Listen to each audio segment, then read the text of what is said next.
Tell us about how you got involved with this project. Well, I got an email from Uri, and Uri described it in his email as the financial mechanism to lend transparency and data-driven decision-making for investors. We all see analysts all day. You watch CNBC, and people are saying buy, sell, hold. Are they good? It's like going to a baseball game. You have an ERA, you have a one-loss record. Uri uses all the analytical data. They have 19 wizards back in Israel. This is an Israeli tech startup. They look at all the recommendations, buy, hold, sell, and compare them to the actual record and say who's performed well, who hasn't. And I said, this is what the market needs. It's a market-driven answer for investors. I can't believe nobody's done it before. It seems so logical. Well, how is this different than what Morningstar does, Uri?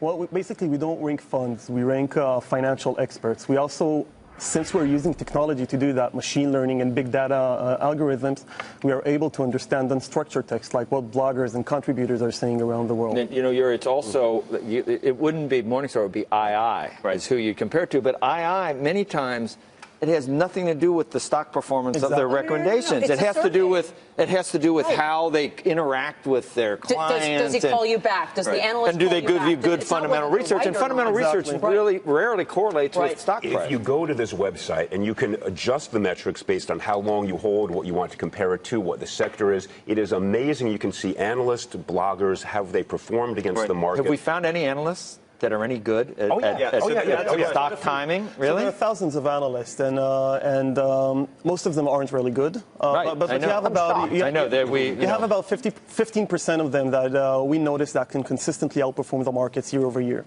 15%. Yeah, but the interesting thing that we found is actually not the analysts; it's the bloggers themselves. That some of them are money managers in their part of their day job. But what we found is that following bloggers, you can generate much higher revenues than following the average analyst. How do you make money? Do people have to subscribe to your site? Do they pay for the data, or do you get advertising? What is it? So we have a few different business models. The first one is we have a website that, like most information services, is geared towards investors, and you have a monthly subscription. What's the subscription fee?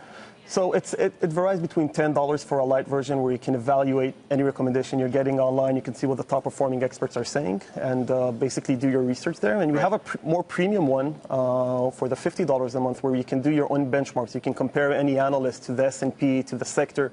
You can define the time horizon of each investment that you're going to measure. CNBC should have a... I don't know. The two largest Israeli banks have already signed up the service, and they're going to be hedge funds. They're going to be trading platforms. Put that aside. I just want to clear. You remember the first case I made was about analysts, right? Not the first. But they were investment bankers when you were making it. But this was a different issue. Back then it was illegality. They were intentionally misrepresenting, we allege. They acknowledged. All right. You thought everything was illegal. This is more important for investors. This isn't whether they're doing it intentionally. This is simply, are they good or bad? Right. Intentionally or not doesn't matter to the investor. And this is a market-driven, data-driven mechanism. And look, I'm not here, and the site doesn't say buy, sell, hold.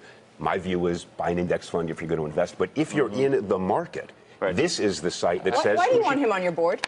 Well, obviously, he knows a lot. And we share the same vision of empowering the retail investor and creating a transparent market. How do you cut through the ridiculous... like the jargon that every firm has some different way of not selling, not saying sell, or not. I mean, it's the 1-1-2 and a 3-1. So I agree with you. There is a wide, confusing terminology that brokers use. We basically map them, and we can't tell how their track record is.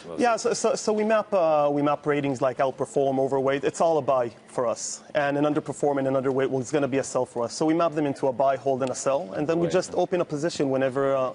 And half the time, I remember Merrill used to say that it wouldn't be a 1 wouldn't mean it's going to outperform. It could go down, but it would go down less than the overall. It's all in reference to the market, so they're never wrong. That's how they want to show it. But if you're an individual investor and you're going to get an overrate rating for a specific stock, you're going to look into it, and many times you're going to be responsive for it. And we're trying to look at it from the perspective of the investor.